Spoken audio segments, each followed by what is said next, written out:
Vous avez la parole pour 10 minutes. Merci, Monsieur le Président, Monsieur le rapporteur général, Monsieur le ministre, chers collègues.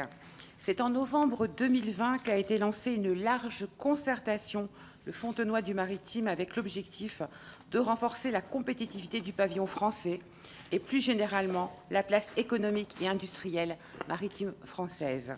Avec 90% des marchandises transitant par la mer, la marine marchande est un outil au service de notre souveraineté nationale pour garantir nos approvisionnements et nos exportations très dépendants du transport maritime. Pour répondre à cet objectif, un plan ambitieux a été construit prévoyant particulièrement le développement de l'emploi et des compétences. Le Fontenoy du Maritime fixait l'objectif de doubler le nombre d'officiers de marine formés à l'horizon 2027. Cette décision a par la suite été confirmée lors des assises de l'économie de la mer à Nice en 2021. Le président de la République appelait à refaire de la France une grande puissance maritime et à accélérer la transition écologique des navires. Il précisait que l'activité était sous tension du fait d'un manque d'officiers de marine marchande et annonçait la volonté de doubler le nombre d'officiers sortants de l'École nationale supérieure du maritime, l'ENSM. Près de 4 années après le lancement du Fontenoy du Maritime, en qualité de rapporteur spécial pour le domaine des affaires maritimes, il m'a semblé pertinent, au titre du printemps de l'évaluation, de proposer un point d'étape sur la traduction de la mise en œuvre du Fontenoy par l'École nationale supérieure maritime. Le rapport, dont vous avez une synthèse, s'appuie sur les auditions de la direction de l'ENSM, des représentants des enseignants, des représentants des élèves et anciens élèves, de l'Inspection générale des affaires maritimes, de la Direction générale des affaires maritimes, de la pêche et de l'aquaculture, ainsi que des armateurs de France. Il me semblait en effet nécessaire d'écouter toutes les parties prenantes. En premier lieu, je vous propose quelques éléments concernant l'ENSM. Elle est la seule école à former des officiers de marine. Les élèves sont formés pour devenir les futurs capitaines, chefs mécaniciens, ingénieurs en génie maritime, d'une marine marchande devant relever le défi de la transition écologique. Les mesures nécessaires ont été déployées afin d'assurer le respect de la Convention internationale sur les normes de formation, à la suite notamment du rapport de l'Inspection générale des affaires maritimes en 2022, afin de garantir la diplomation des élèves. Les installations de l'école sont réparties sur 4 sites. Le Havre, où est situé également le siège, Saint-Malo, Nantes et Marseille. Elle assure des formations initiales et des formations professionnelles par l'intervention de 124 professeurs permanents et 92 vacataires. Afin de satisfaire l'objectif du Fontenoy, le nombre d'élèves accueillis est en hausse. Elle accueille à ce jour 1406 élèves contre 1056 en 2021. Les perspectives d'accueil pour le futur sont les suivantes. 1497 en 2025, 1541 en 2026, 1568 en 2027. Je vous propose d'en venir maintenant aux éléments du bilan d'étape. L'objectif fixé par le Fontenoy maritime est ambitieux. Il s'agit pour l'école de former à l'horizon 2027 446 officiers, alors qu'elle n'en formait que 222 en 2021. S'agissant de l'atteinte de cet objectif, l'ENSM respecte à ce jour la trajectoire fixée.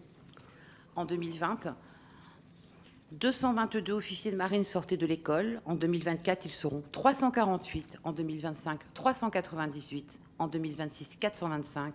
Et en 2027, 446. 2 tiers des diplômés sont issus de la formation initiale. L'implication des représentants d'Armateurs de France au conseil d'administration et les échanges permanents organisés par l'école avec eux garantissent une adéquation des enseignements à la réalité des besoins rencontrés. Pour preuve, à la sortie de l'ENSM, 95% des élèves sont recrutés dans un délai moyen d'à peine 1 mois, alors que 6 mois en moyenne sont nécessaires pour l'accès à l'emploi des Bac+5 en 2023 selon l'APEC. Les crédits attribués au titre de l'action 2, Emploi et formation maritime, du programme 205, ont permis à l'ENSM de tenir l'objectif. Elle est dotée au titre de la loi de finances pour 2024 d'une subvention pour charges de service public de 25 millions d'euros. Encore faut-il ajouter que cette subvention n'a pas été indexée au regard de l'inflation. L'ENSM dispose de ressources propres. La taxe d'apprentissage, pour 0,7 million d'euros, les frais de scolarité, 1,2 million d'euros, des recettes de formation continue pour 2,25 millions d'euros. Avec un souci permanent de développer ses ressources, elle a aussi lancé une fondation pour soutenir l'école dans 4 domaines. Renforcer la visibilité des métiers de la mer et les promouvoir auprès des jeunes, favoriser la promotion sociale et la diversité, participer à la réduction de l'impact environnemental et renforcer la recherche, diffuser le modèle de formation à l'international. Côté investissement, en 2024, l'ENSM bénéficie de 2 millions d'euros au titre d'une autorisation d'engagement ouverte en 2023 pour 5,5 millions d'euros. Cette subvention a permis à l'école d'augmenter sa capacité d'accueil et ses moyens pédagogiques pour accompagner l'augmentation du nombre d'élèves. Des travaux restent à faire, notamment ceux permettant d'augmenter la capacité d'accueil du site de Marseille. L'ENSM a aussi vu son plafond d'emploi régulièrement augmenter depuis 2022 pour atteindre 239 ETP au titre de la finance pour 2024. J'ai soutenu par amendement la demande qui visait à augmenter le plafond d'emploi en 2024, initialement fixé par le PLF à 237. 2 points me semblent essentiels à ce sujet. L'ENSM a accordé toute l'attention nécessaire pour atteindre les plafonds d'emploi au titre de 2023 et 2024. J'insiste sur ce point car ce n'était pas le cas dans les années précédentes, ainsi que l'avait relevé mon prédécesseur Michel Lozana sur le sujet. Dans sa gestion des ressources humaines, elle veille à ne pas renouveler systématiquement tous les postes vacants, préférant dans le cadre du plafond d'emploi s'orienter ces recrutements sur les postes d'enseignants. La poursuite de relèvement de ce plafond d'emploi est incontournable pour atteindre l'objectif du Fontenoy maritime, tant en matière d'enseignants que de fonctions de soutien à la scolarité. Retenons simplement 2 chiffres, 1056 élèves en 2020, 1568 en 2027. L'objectif initial de doublement du nombre d'officiers de marine nécessitera donc bien 9 ETP supplémentaires à compter de 2025. Cet objectif répond à une problématique simple et cohérente. Notre pays a besoin d'officiers de marine, car le transport maritime continue de se développer, de se professionnaliser. L'ENSM y prend sa part de responsabilité en étant au rendez-vous de l'objectif du Fontenoy du maritime au moment où je vous présente cette synthèse du rapport. Notre pays a su faire grandir son commerce maritime sous pavillon français, soyons-en fiers. La marche en 2025 est une marge haute, mais essentielle à franchir, notamment en termes de plafond d'emploi. L'ENSM, je l'ai précisé, fait état d'un besoin de 9 ETP. Il nous faudra aussi, sans doute, reconsidérer la subvention pour charges de service public et continuer à soutenir l'école par des subventions d'investissement. Il ne s'agit aucunement, dans mon propos, d'anticiper les débats que nous aurons lors des futures discussions à venir sur le projet de loi de finances pour 2025, mais de rappeler, dans la perspective de celle-ci, que si nous voulons que l'objectif du Fontenoy du maritime soit respecté par l'ENSM, il nous faudra étudier les réponses adaptées pour ne pas mettre en jeu ni la reconnaissance de la flotte de commerce sous pavillon français, 431 navires pavillon français à ce jour, ni l'enjeu majeur de notre neutralité carbone à 2050. Merci de votre attention. Merci, chers collègues, de ce rapport précieux. La parole est au ministre. Merci, Monsieur le Président, Monsieur le rapporteur général, Madame la rapporteure spéciale, Mesdames et Messieurs les députés. Je suis très heureux d'être parmi vous pour ce nouveau printemps de l'évaluation. Ayant été moi-même parlementaire, je sais que c'est un moment important pour à la fois le suivi de ce que nous votons et puis tout simplement de la tenue des engagements que nous prenons collectivement et pour mieux préparer les budgets qui arrivent. Je suis d'autant plus heureux d'être ici avec vous ce soir que c'est sur un sujet maritime, donc forcément c'est un sujet qui est pour moi important et primordial, mais je vous remercie, Madame la rapporteure spéciale, d'avoir choisi l'enjeu de la mise en œuvre du Fontenoy du maritime par l'École nationale supérieure maritime. Et je tenais vraiment, très sincèrement, à vous remercier également pour la qualité du rapport. J'ai eu l'occasion d'échanger aussi avec l'écosystème qui porte aussi ces sujets de formation maritime et je crois pouvoir dire que c'est très précieux pour eux d'avoir ce rapport-là pour préparer les futures échéances budgétaires et vous avez fait un travail très précis à la fois sur ce qui a été fait, sur ce qui reste à faire et donc je voulais vraiment vous remercier parce que derrière le Fontenoy du maritime et sa mise en œuvre par le NSM, il y a en fait des enjeux d'emploi, d'attractivité, de développement de nos territoires et des enjeux de souveraineté maritime. Alors, vous l'avez dit, Madame la rapporteure, le Fontenoy du maritime a été engagé en 2021 pour redynamiser et améliorer la compétitivité du pavillon français au sortir de Covid avec 3 axes clés. 1. Définir une stratégie de renouvellement de la flotte pour assurer la transition énergétique du secteur. 2. Développer la compétitivité et l'employabilité des marins français. Et on est dans un secteur, notamment le transport de marchandises, très compétitif. Et on est dans, en plus, une activité particulièrement cyclique avec une volatilité à la fois des prix, mais aussi du commerce. Et l'employabilité des marins, parce que nous avons une ambition. Nous sommes le 2e espace maritime au monde, avec des territoires qui vont de la Polynésie en passant par les Caraïbes, l'océan Indien et bien évidemment la Belle-Bretagne et encore la Méditerranée. Et donc, nous avons besoin aussi de renforcer cette employabilité des marins. Et c'était l'un des objectifs de ce Fontenoy. Et puis, un 3e objectif, c'était de renforcer l'industrie maritime, les chantiers navals, la déconstruction aussi maritime. Bref, au-delà d'avoir une puissance maritime, des moyens militaires, d'avoir une industrie en capacité de soutenir cette souveraineté maritime.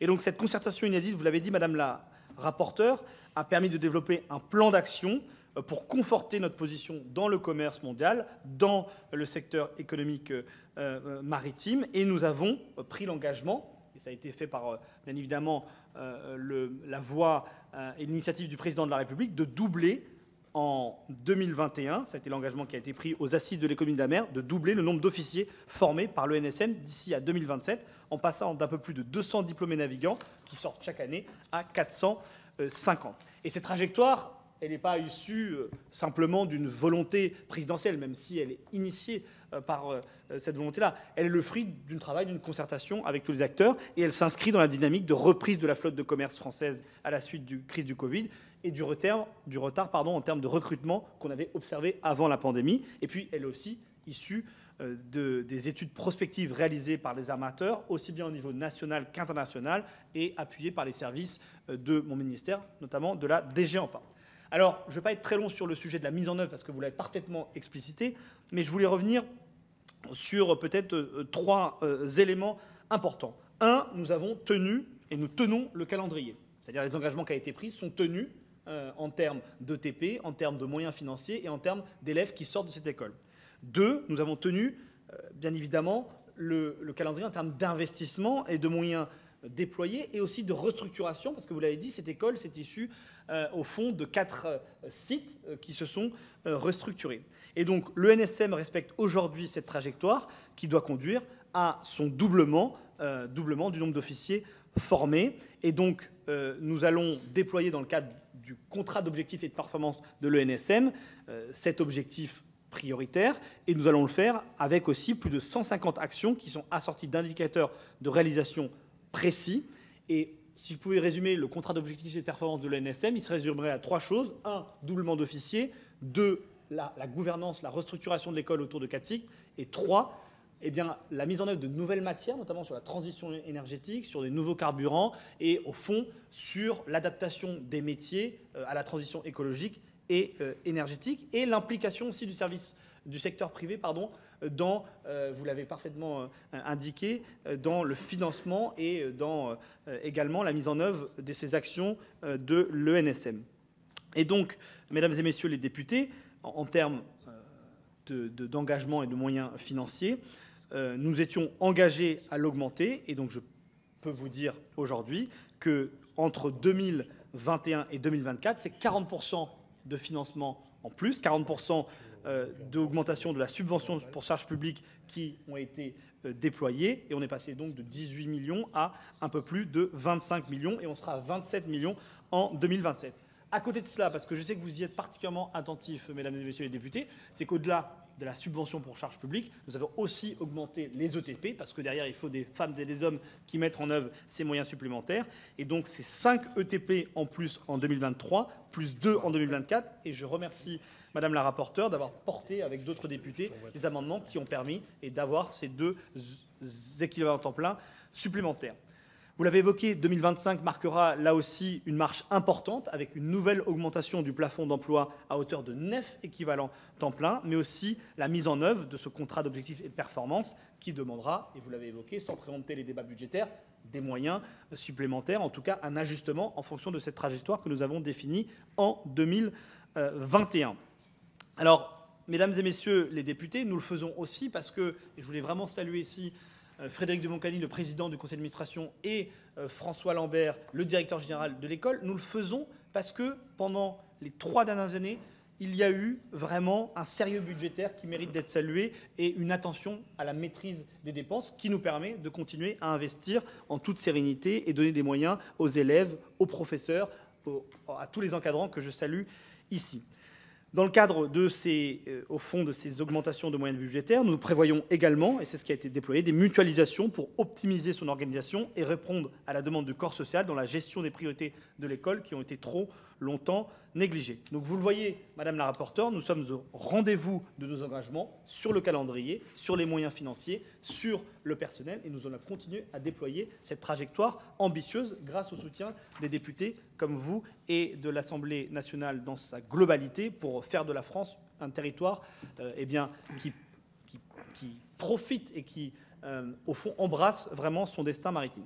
Et je voulais peut-être dire une dernière chose, Monsieur le Président, si vous me le permettez, c'est que, au-delà de l'ENSM, nous avons la chance d'avoir en France des lycées professionnels maritimes. Et au fond, si nous investissons, notamment dans le cadre de la réforme des lycées professionnels, aussi fortement dans ces établissements, c'est parce que nous avons un débouché avec le NSM et nous avons une voie d'excellence qui permet à des jeunes qui rentrent dans ces lycées d'avoir une voie de sortie royale avec le NSM qui forme ces commandants supérieurs qui font la fierté de notre marine. Et donc je voulais revenir peut-être très rapidement sur les réformes de l'enseignement professionnel que nous avons impulsées avec le président de la République dans les 12 lycées maritimes dès 2019 et qui nous a permis de consolider notre capacité à former des officiers au sein de ces lycées. Très rapidement, 3 choses. 1.